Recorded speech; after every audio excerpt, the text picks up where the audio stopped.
Este pasaje comienza en el capítulo 19, versículo 19.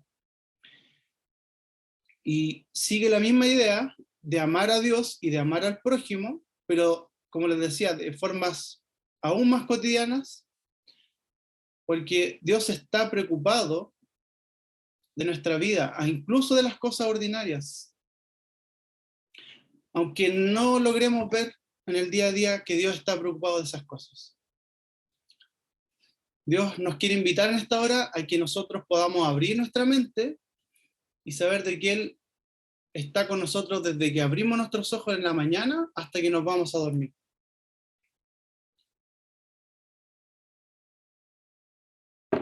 Leyendo el Salmo 4 me di cuenta de que David aplica esto. Desde el comienzo de la mañana, cuando suplica a Dios, cuando le pide que lo escuche, pasando por cosas cotidianas como el disfrutar del alimento, del vino, hasta en la noche cuando se va a dormir. Es un salmo muy conocido que yo creo que la mayoría de acá conoce, que termina: en paz me acostaré y asimismo dormiré, porque solo tú me haces vivir confiado. Esa es la versión Reina Valera, si no me recuerdo.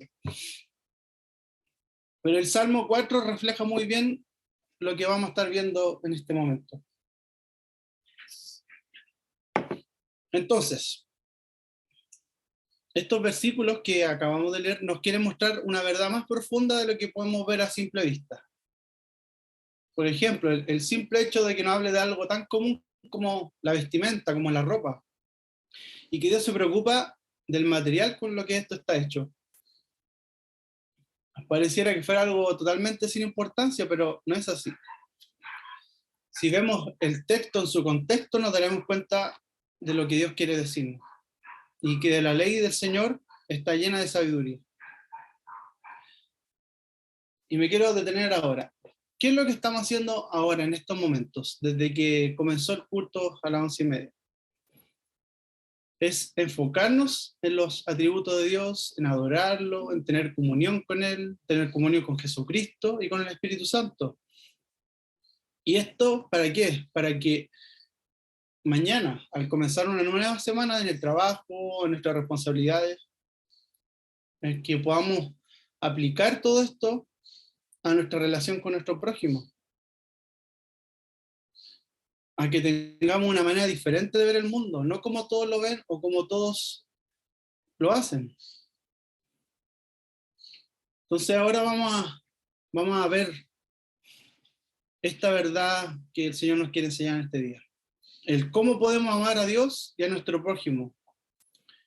Amar a nuestro prójimo como a nosotros mismos. Pero a veces pareciera que nos quedamos pegados en amarnos a nosotros mismos. Y vaya que nos amamos. Y nos amamos demasiado, yo creo. Yo creo que deberíamos amarnos menos. Deberíamos amar más al otro y amar más a Dios. Y en esta primera parte del texto, el primer versículo, la idea central de esta parte es cómo Dios está llamando a su pueblo a que ellos puedan conservar el diseño original que está desde el jardín del Edén. Dios está llamando al pueblo de Israel a conservar las cosas como Él las creó, las cosas perfectas y gloriosas que Él creó. Una cosa que se nos olvida a veces es que el pueblo de Israel era la vitrina geográfica en ese momento de la historia. ¿Por qué? Porque el pueblo de Israel estaba rodeado de pueblos y de naciones paganas que no conocían a Dios, que no tenían comunión con este Dios de la Biblia. Israel tenía la misión de mostrar al Dios verdadero y cómo esto repercutía en sus vidas cotidianas, en sus cultos, en sus ritos, en su vida cotidiana y en sus costumbres. Los pueblos que rodeaban a Israel eran los egipcios, los babilonios, los asirios, los fenicios, todos pueblos paganos, con muchos dioses, con muchas prácticas crueles y con leyes injustas. Entonces, por eso que Dios aquí quiere hincar, como les quiere dejar en claro que ellos tienen que ser diferentes. Y todas estas leyes y trato cruel, injusto, idolatría, era algo súper común en esos tiempos. Pero, ¿no será que en estos tiempos estamos viviendo lo mismo? Cualquier coincidencia con el presente es solo una casualidad, si fuera una película. Pero lamentablemente, en la historia de la humanidad, desde la caída hasta ahora,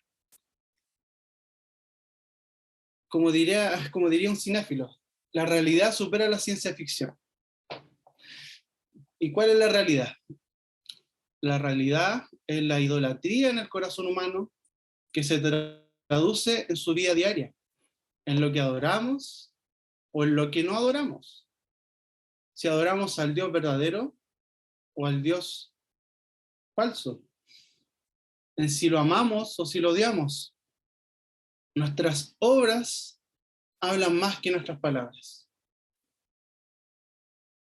Somos llamados, al igual que el pueblo de Israel, a ser diferentes, a ser santos, a ser apartados, pero no de una forma religiosa, no solamente por fuera, no de una forma externa, sin amor.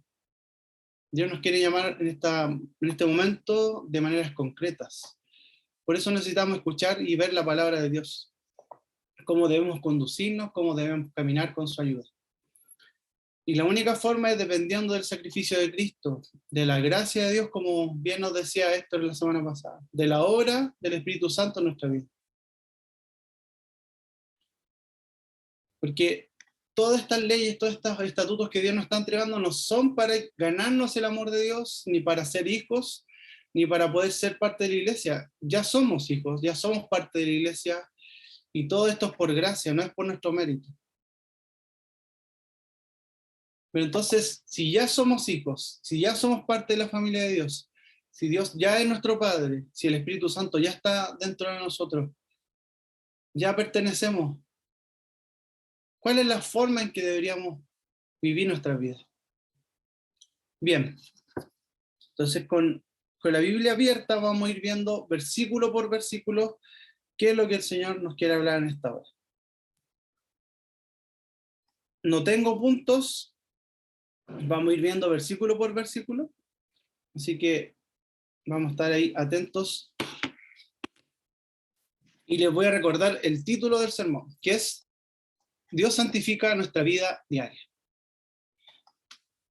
El versículo 19 comienza, dice, cumplan con mis estatutos. Nada más ni nada menos, cumplan con mis estatutos. O sea, vivan de esta manera, porque yo soy su Dios. Vivan de esta forma. Y las cosas que dicen son estas. Dicen, no crucen animales de especies diferentes, no planten dos clases distintas de semillas, y no usen ropa de dos clases distintas de hilo. Estos tres estatutos tienen la misma idea, pero tienen distintas aplicaciones. En los tiempos de Moisés era común que en otros pueblos experimentaran con estas cosas, tanto como la mezcla de animales, como la mezcla de semillas, y con las vestiduras. Dios creó diferentes especies de animales, muy diversos, creó miles de clases de aves, de peces, de ganado, de animales salvajes, de animales domésticos, pero todos según su especie. Y como en el Génesis Dios vio esto, que era bueno. Pero el hombre siempre quiere meter su manito, siempre quiere hacer algo a su manera. Entonces lo que Dios le está mostrando aquí al pueblo de Israel es que Él no quiere mezclas. Algo que los israelitas también sabían por el hecho de que Dios antes les dice, no se mezclen con los otros pueblos, no se hagan impuros, porque se van a corromper con sus ídolos. Pero acá podemos ver algo con los animales. Y lo concreto aquí en este momento es el hecho de no mezclar especies, no mezclar algo que no es natural. Dios quiere decirles, conserven las especies y los animales tal cual yo los creé. Un ejemplo podemos verlo en la mula, que es la cruza entre un caballo y una burra. el resultado se obtiene un animal que puede soportar más peso, puede soportar más tiempo cargando peso, y sí, es útil para el trabajo. Pero ¿qué pasa? La mula es estéril, por lo tanto no puede reproducirse. Entonces, ¿qué nos muestra la naturaleza? Que es algo útil, sí, pero no refleja el diseño de Dios. No refleja la perfección de Dios cuando Él creó al caballo por separado, como una especie diferente al burro. Al mezclar estas dos especies, sí, creo que puede obtener algo muy útil. Pero el diseño de Dios original no era ese. Incluso hoy día hay experimentos que han mezclado especies y el resultado ¿qué ha sido? La muerte de esa criatura. Por lo tanto, en ese tiempo no era algo que a Dios le agradara. Por eso que está ahí. No mezclen los animales. Consérvenlos tal cual yo los creé. ¿Por qué? Porque era una práctica común de los otros pueblos hacer esto. Experimentar, mezclar animales. Entonces, Dios quería que su pueblo incluso fuera diferente en esto, en la conservación de los animales y en la manera en cómo estos se reproducían. La base de todo esto, como les decía, es conservar la forma original, como Dios creó a las especies. Ahora vamos a las semillas. Es la misma idea. No mezclar diferentes especies de semillas, porque lo que creó Dios es bueno. Y esa forma original es como debería ser. Pero en estos tiempos modernos es común encontrar productos modificados a partir de mezclas de semillas, experimentación. Y no es que esto sea malo en sí, no es que esto sea pecaminoso ahora. De hecho, la mezcla de especies en estos tiempos nos permite poder tener productos todo el año. No sé, un ejemplo, la frutilla. Todo el año podemos comer frutilla gracias a esto, a la experimentación, a la mezcla de especies. Otras frutas, otras verduras también las podemos tener todo el año. Entonces, no es algo malo en sí, pero en ese tiempo para Dios el poder mezclar era algo que no les quería permitir al pueblo porque Él quería conservar las cosas tal y cual Él las había creado. Como les decía, la frutilla, una fruta que a muchos nos gusta aquí comer con cremita o incluso mezclarla ahí con un vinito para hacer una borgoña. Leyendo un libro de Gabriel León que se llama La Ciencia Pop, hay un capítulo que habla sobre la frutilla y cómo esta surgió. Porque la frutilla como la conocemos ahora no es natural, no se da naturalmente. Fue una mezcla de diferentes especies, donde quisieron sacar lo mejor de esas dos frutas, el porte, el tamaño y el sabor. Entonces, al mezclar esto, que les costó mucho tiempo, sacaron un fruto que es muy bueno, que es más delicioso. Entonces, acá Dios no está diciendo que sea malo hacer esto, que mezclar las especies. Pero como les decía, el objetivo central de esto es que Dios quería conservar todas las cosas como Él las había creado en el jardín del Edén, para reflejar la gloria de Dios en su pueblo, la vitrina geográfica en ese tiempo. Lo mismo con la ropa. Dios creó los materiales, los hilos, de dónde se sacaban, y quería que su pueblo se diferenciara de los otros, aún en estos detalles, que hoy parecerían sin importancia, pero en ese momento era importante que los materiales que se usaban para hacer la ropa sean exclusivos de un tipo de hilo. Podemos ver lo que quiere transmitir esta idea de ser de algo puro, de un material sin mezcla. Ahora en estos tiempos es común ver incluso algunos judíos que usan este tipo de ropa, de un solo material, de lino o de lana, no mezclan los hilos, pero en estos tiempos no es muy relevante llevar a la práctica esto. No es algo que sea importante. ¿Por qué? No es algo importante poder usar ropa que no sea mezclada de materiales, ya, a no ser que alguien sea alérgico a algo o le guste usar una prenda de un solo material. ¿Por qué? Porque casi toda la ropa que usamos es de algodón mezclado con poliéster o con algo sintético. Entonces, en estos momentos no es algo relevante que usemos ropa de un solo material. Pero el corazón de esto es poder cuidar el diseño original de Dios, que es perfecto, de formas prácticas y cotidianas, en nuestros animales, en nuestras semillas, en nuestros frutos y en la ropa que usaban en ese tiempo el pueblo de Israel. Seguimos entonces con el versículo 20, donde encontramos una ley civil. Una de las cosas que me llama la atención de esta parte es cómo comienza.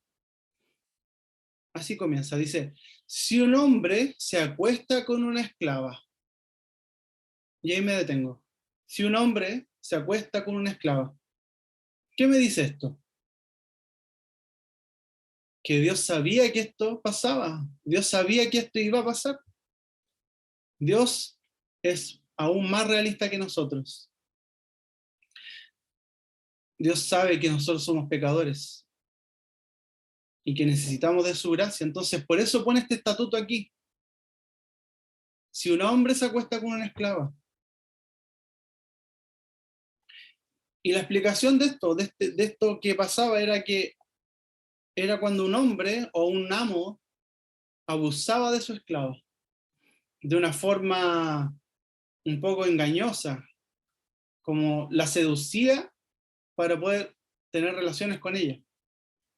En estos tiempos podría ser como algo como el estupro, como alguien mayor aprovechándose de una chica menor, seduciéndola, engatusándola para poder tener relaciones con ella. Y aún más, aquí en este estatuto dice que si un hombre se acuesta con su esclava y esa esclava está comprometida para casarse, ese era el tema. Dios quería que viéramos que esto sí sucede y va a suceder en ese tiempo. Pero el trato con este pecado es diferente. Y eso es lo que me gustaría que en este momento viéramos. En ese tiempo había una ley que si un hombre se acostaba con otra mujer que estaba comprometida para casarse, los dos tenían que ser condenados a muerte. Ese era el pago de su pecado, la muerte. Pero en este caso, si un hombre se acostaba con una esclava que estaba comprometida a casarse, la pena no era la muerte. Y eso me llama mucho la atención. Ellos recibían un castigo. Y creo que la versión antigua de la Reina Valera era algo así como que los tenían que azotar. Y luego el hombre tenía que ofrecer un sacrificio. Pero ¿qué clase de sacrificio? El más caro, el más costoso. El sacrificio que tenía que ofrecer ese hombre era el carnero para la expiación de su pecado.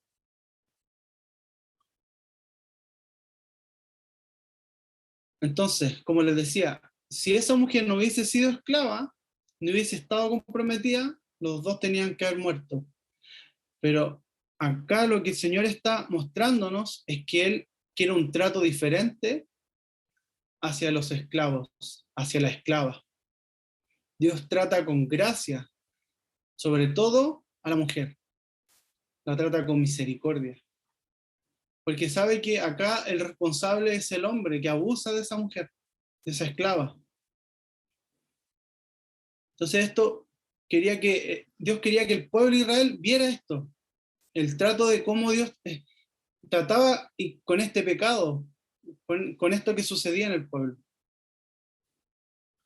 Y quizás estaba también diferenciándose de los otros pueblos que tenían un trato totalmente diferente con sus esclavos. Quizás en este momento la institución de la esclavitud no era tan cruel como lo fue después, o incluso como lo era en los otros pueblos alrededor de Israel. Ya no existe la esclavitud en este tiempo, ahora, en estos momentos. Y no es que estemos a favor de eso o que Dios estuviera a favor en ese tiempo, pero aquí el asunto es que Dios quería proteger al más débil. Y como les decía, en este tiempo Ya no existe la esclavitud. Pero ¿cómo podemos llevar a la práctica este estatuto?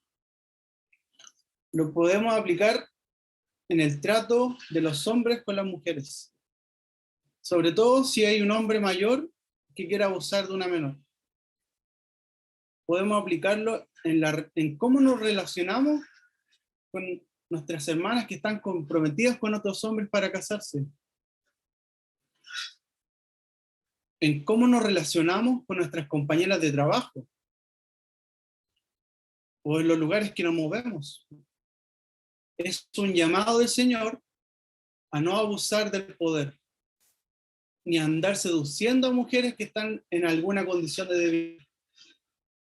Es un llamado a los jefes que tienen trabajadoras mujeres, a no verlas como objetos, a no mirarlas ni tratarlas como de su propiedad. Dios nos está llamando a proteger a las mujeres, a cuidarlas, a honrarlas.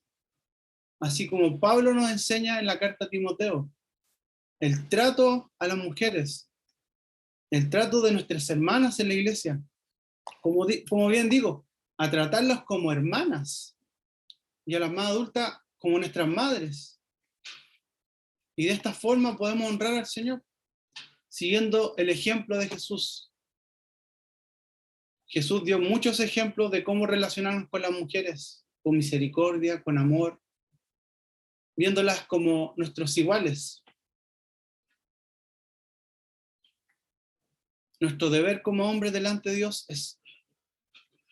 no es hacer lo que los hombres comenzaron a hacer después de la caída, después de lo que Adán hizo, aprovechándose de las mujeres. Debemos ser como Cristo amó a la iglesia, así debemos amar a nuestras esposas y así debemos respetar a nuestras hermanas y a todas las mujeres con las que nos relacionamos. Entonces, ahora viene otro estatuto. Y pareciera que lo que sigue cambia el tema a otra cosa. Pero la lógica de este estatuto que viene después es de algo totalmente cotidiano. Las esclavas y los esclavos eran personas que básicamente trabajaban en la casa, vivían con sus amos y compartían el día a día. Todas las cosas las compartían. Y en ese contexto de tener misericordia con los esclavos, de tener misericordia de las esclavas, deberíamos también tener misericordia de la tierra y de cómo tratamos los cultivos, la tierra, los árboles frutales, y cómo es necesario honrar a Dios también en estas cosas. Entonces aquí Dios les dice, esperen 3 años para cosechar la tierra, y en el 4.º año toda la cosecha será del Señor. Y recién en el 5.º año podrán comer del fruto para disfrutar de la cosecha. Imagínense, tenían que esperar 3 años. Y ni siquiera ahí podían cosechar, sino que después del 3.er año, esperar 1 año más. Y ese 4.º año, todo lo que cosecharan era del Señor. Debían consagrarlo al Señor, entregar ese fruto al Señor. Y luego, al 5.º año, recién podían disfrutar del fruto de la cosecha. Detrás de esto, había algo que el Señor les quería mostrar al pueblo. Era el poder depender totalmente del Señor en fe. Poder consagrar los frutos porque sabían que el Señor, Él provee todas las cosas. Y al parecer, los pueblos de alrededor no era así. Los pueblos de alrededor abusaban de la tierra, tenían prácticas poco sanas en referencia al trato de sus tierras, de sus frutos. Y algo así es muy común también en estos días. Los agricultores que no dejan descansar la tierra y la explotan año tras año. ¿Para qué? Para cultivar y sacar el mayor provecho. Y hay una práctica que a mí me llama mucho la atención.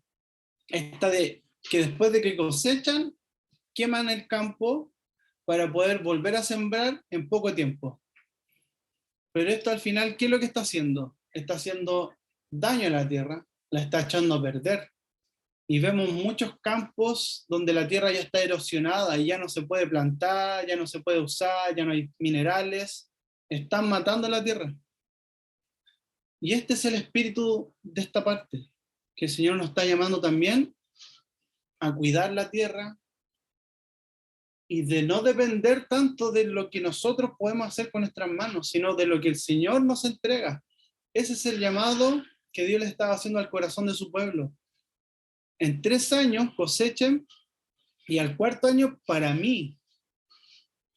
Conságrenlo para mí y recién en el 5.º año van a poder disfrutar de sus frutos.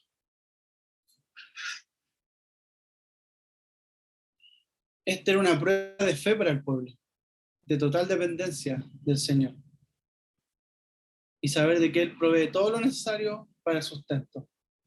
Además, al final de este estatuto dice que de esta manera sus cosechas aumentarán.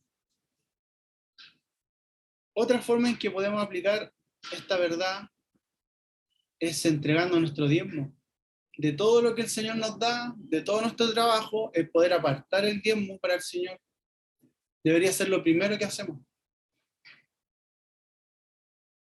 En la semana estaba viendo un documental en Netflix de cómo los coreanos plantan las flores del lirio.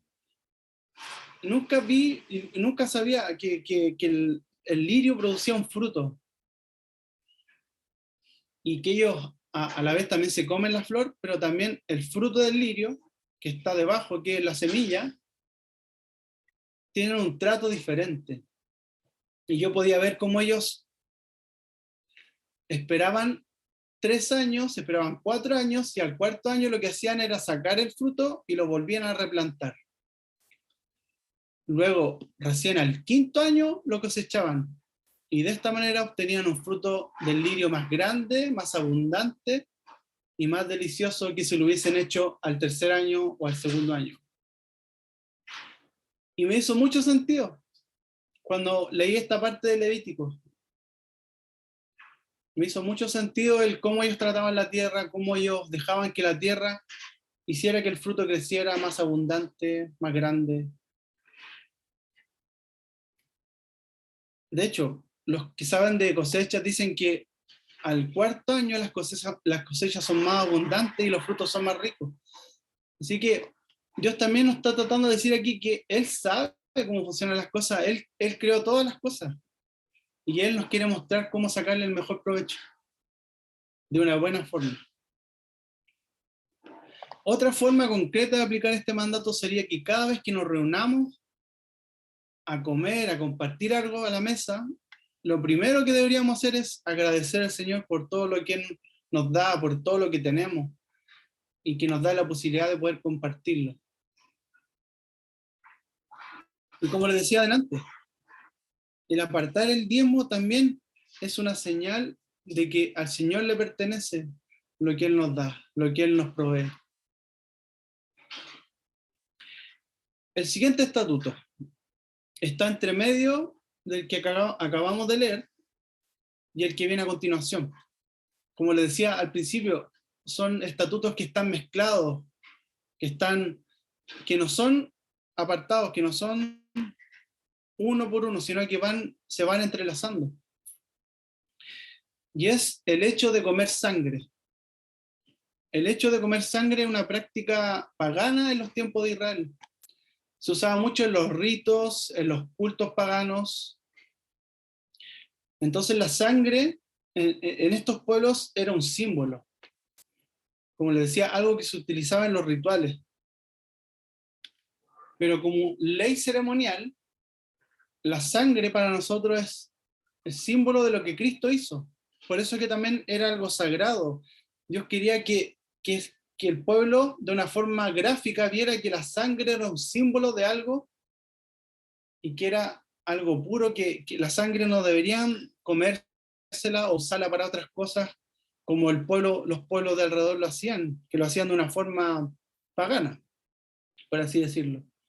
La sangre era un símbolo, entonces Dios quería que el pueblo lo tuviera bien claro. Por eso le decía, no coman sangre, porque seguramente era una práctica muy común para los otros pueblos comer sangre pero de una forma ritual, de una forma pagana.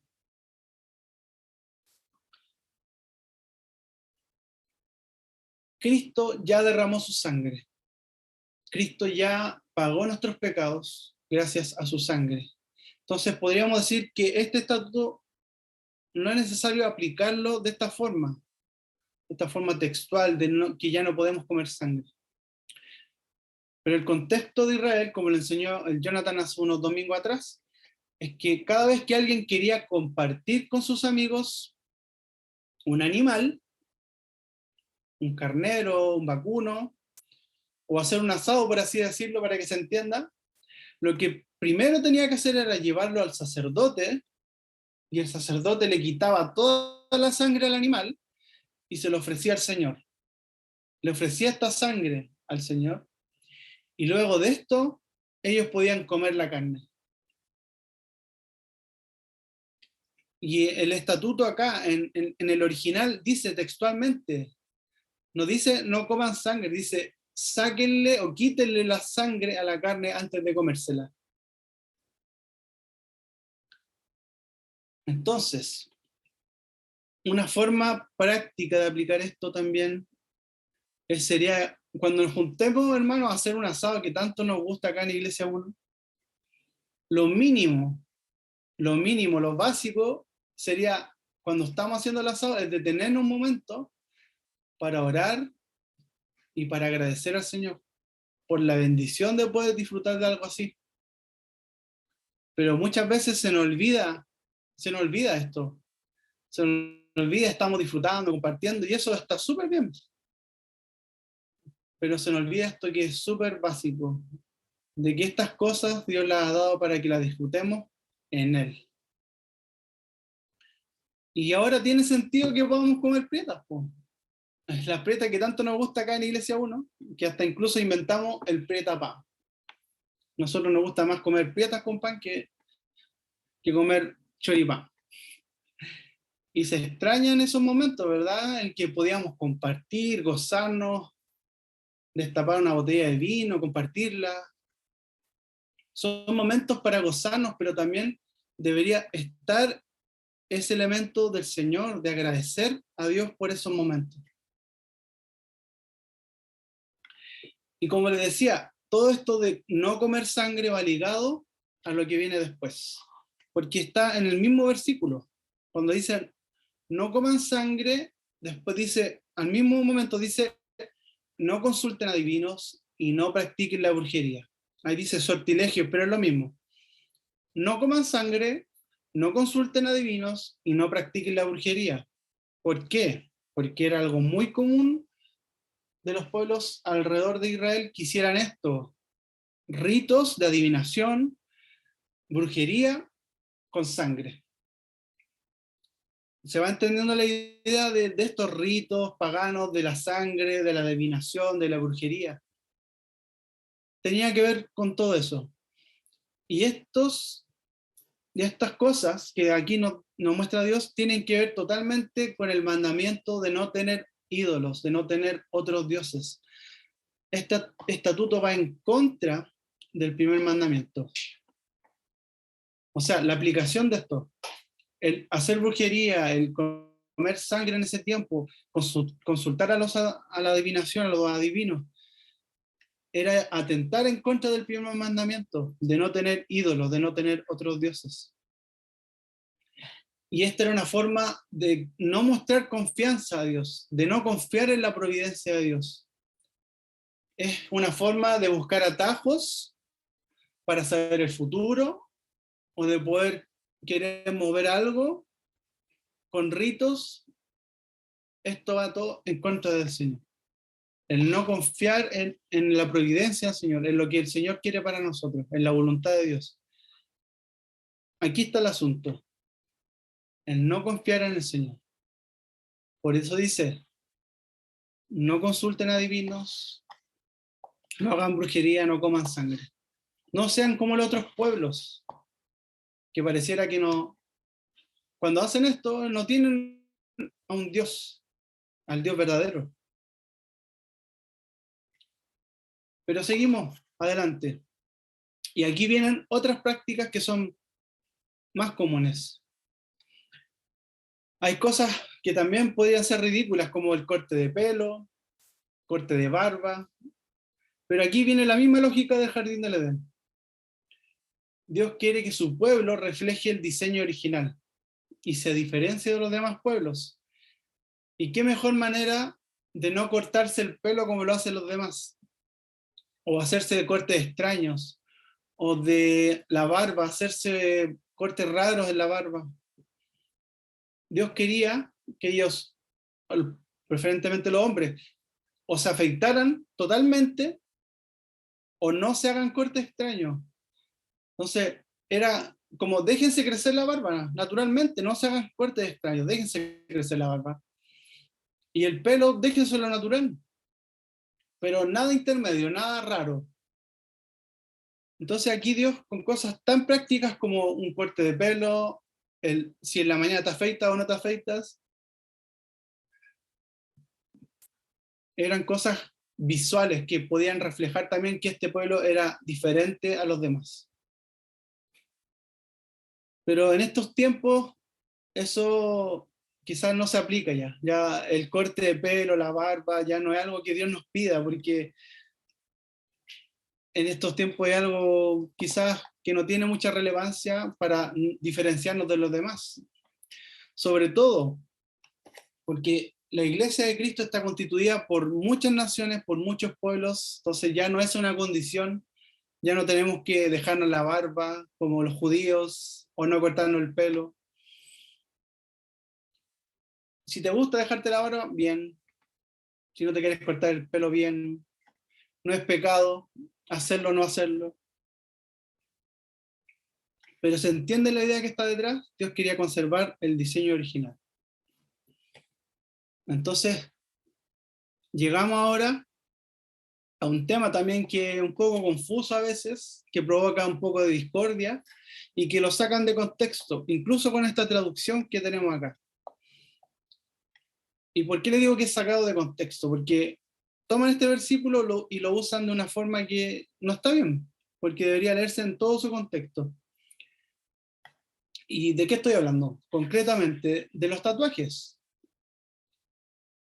Y lo digo también porque yo también tengo tatuajes.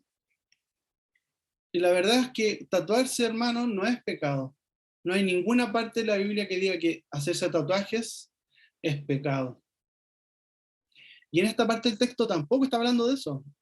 Está hablando, igual como hemos estado diciéndolo, de conductas o ritos paganos.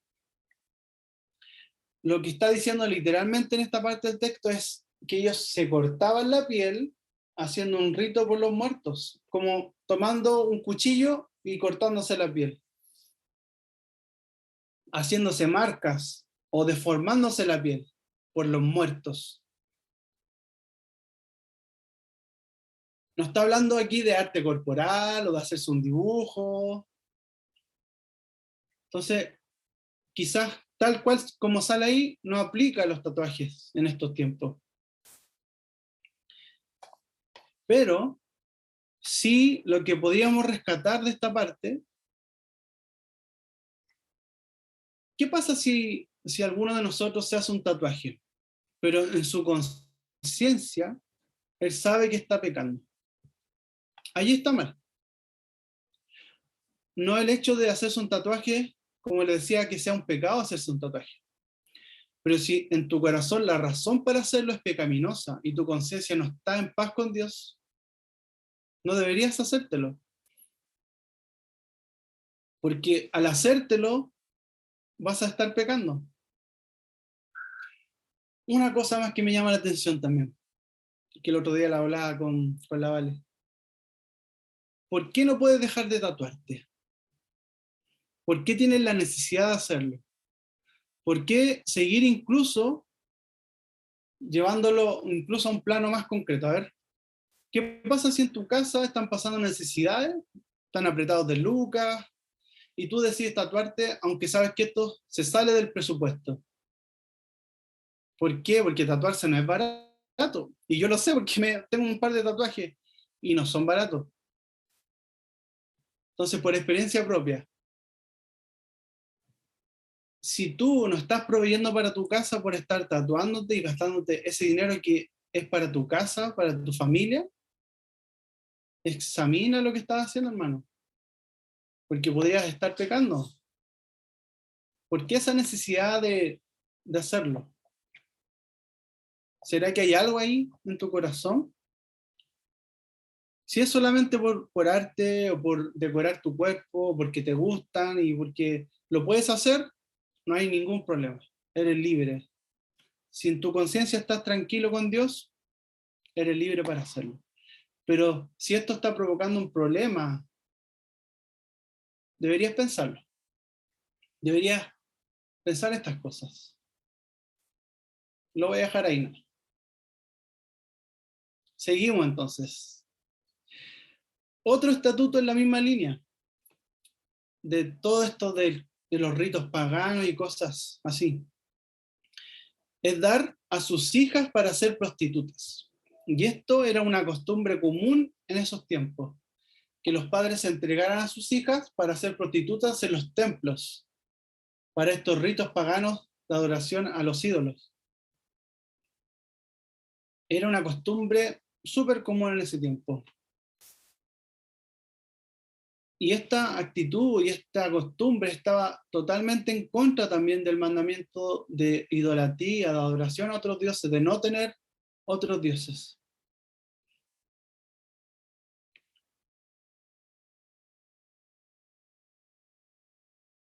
Entonces, aquí lo que podemos ver es que Dios les muestra una práctica común de los pueblos, que era entregar a sus hijas para ser prostitutas en los templos paganos, pero les da una salida, les dice, ¿por qué mejor, en vez de hacer esto, en vez de entregar a tu hija para ser una prostituta, ¿por qué mejor no guardas el sábado? ¿Por qué no te consagras al día del Señor? ¿Por qué no guardas este día en vez de estar practicando lo que hacen los paganos, los que no me conocen? Y esto debería ser algo cotidiano para nosotros también. El tener claro que el día domingo le pertenece al Señor. En la semana estar pensando en saber de que viene el día domingo y yo tengo que estar preparando este tiempo para apartarlo para el Señor. Por eso lo dice a propósito después de esto, de esta costumbre pagana que tenían de entregar a sus hijas. En vez de estar haciendo esto, ¿por qué no te consagras mejor al Señor el día domingo? Muestra algo que está totalmente en contra del Señor, algo que le agrada al Señor.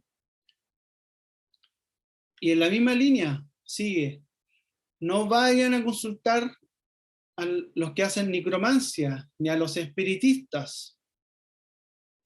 Otro mandamiento que va en contra de los mandamientos morales. Idolatría. ¿Y a qué se refieren esta advertencia que el Señor dice? Que no acudamos a los necromantes ni a los espiritistas. El texto original nos quiere dar la idea de aquí de no ir a los muertos, a los antepasados para encontrar respuestas. Todo esto de contactarse con los espíritus. Querer tener contacto con los seres queridos. Dios les ofrece un mejor camino. Les dice, en vez de andar buscando a los espíritus, en vez de buscar a los muertos, a los antepasados, ¿por qué mejor no honran a los que están vivos? En vez de andar consultando a los muertos, en vez de andar haciendo espiritismo, ¿por qué no honran a los que están entre ustedes, están vivos? Y una forma muy práctica les dice, pónganse de pie en presencia de los mayores, respeten a los ancianos, teme al Señor. Y este estatuto va en concordancia con el mandamiento de honra a tu padre y a tu madre.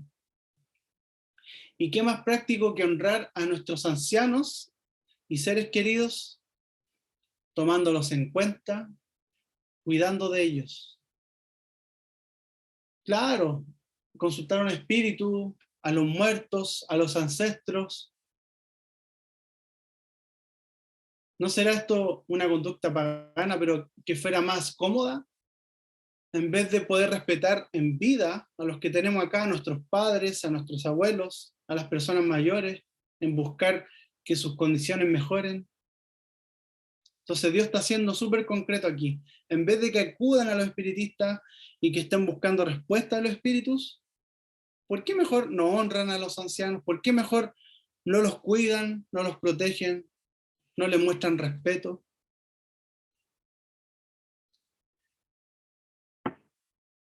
Y acá vamos llegando ya al final. Y acá es como el meollo de todos estos estatutos. El amor al prójimo y el trato al extranjero.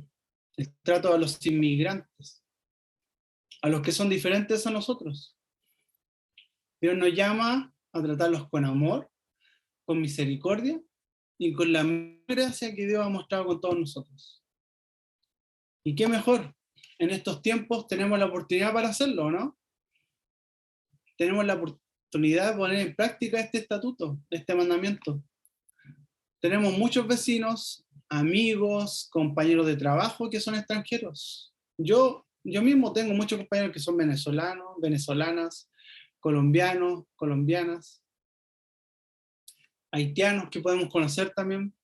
El Señor nos está dando la oportunidad de poner en práctica este mandamiento, de poder tratarlos con misericordia, de poder ser amables, de poder escucharlos, de poder orar por ellos. Tenemos muchos hermanos haitianos, tenemos muchos hermanos que están trabajando, que se sacrifican por llevar el dinero a sus casas.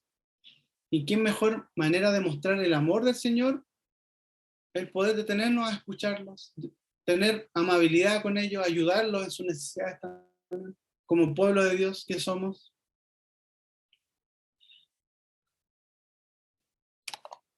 ¿Qué pasaría si nosotros en nuestro trabajo, voy a poner un ejemplo, estuviéramos en nuestro trabajo y ponemos música cristiana, y traemos libros cristianos, abrimos la Biblia, y todos saben que nosotros somos cristianos, pero cuando viene alguien a pedirnos ayuda o quiere que lo escuchemos, alguien, no sé, un extranjero, y nosotros no lo pescamos, no le prestamos atención, no somos empáticos con ellos. Quizás todo eso que estamos haciendo de escuchar música cristiana, poner la radio armonía, leer la Biblia, no sirve de nada, hermanos, si no estamos aplicando esta verdad de tener misericordia del otro. Algo mínimo como la amabilidad o escuchar al otro. Muchas veces pecamos en este sentido de echarle la culpa a los otros, a los venezolanos, a los colombianos, que por culpa de ellos está la delincuencia y la droga. Nosotros mismos los chilenos tenemos estos mismos problemas, estos mismos pecados. Deberíamos tener más misericordia con los extranjeros.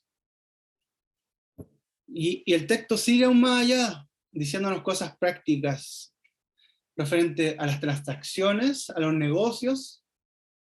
Dicen, no engañando, no falseando información, no sacando provecho, no falseando las medidas.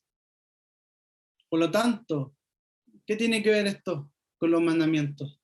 Va en conexión directa con los mandamientos de no mentir y de no robar, que ya el Héctor nos enseñó muy bien la semana pasada. Pero aquí en cosas concretas, en el trato día a día, en las transacciones, en las compras, en negocios, en no falsear información, en no mentir, en no engañar, sobre todo a los extranjeros, que es algo que se está dando mucho en estos tiempos.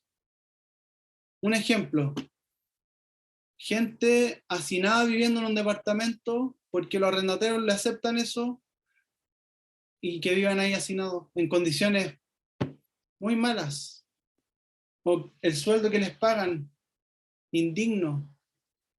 Eso es ir en contra de este estatuto. Que el Señor nos ayude a no caer en estas cosas,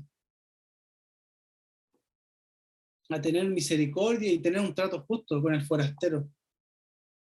Porque tal como el pueblo de Israel fue extranjero, fue forastero, como lo dice acá, en Egipto, nosotros también, hermanos, somos extranjeros en este mundo. Estamos de paso en este mundo. Pero mientras vivamos aquí, mientras vivamos en este momento de la historia, el Señor nos está llamando a que pongamos en práctica todos estos mandatos. Porque de esta forma vamos a estar amando a Dios y amando a nuestro prójimo. Porque la santidad no solo la deberíamos vivir el día domingo, el día de hoy. Hoy día estamos todos acá en el culto, adorando al Señor, orando. Pero es fácil, porque estamos acá. Pero nosotros deberíamos ser activos en vivir nuestra vida de santidad del lunes a sábado, que es cuando Dios nos llama a poner en práctica lo que estamos escuchando hoy día.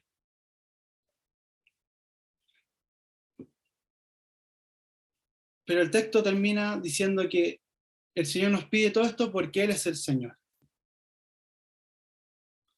Él ya es nuestro Dios, Él ya nos amó, ya le pertenecemos.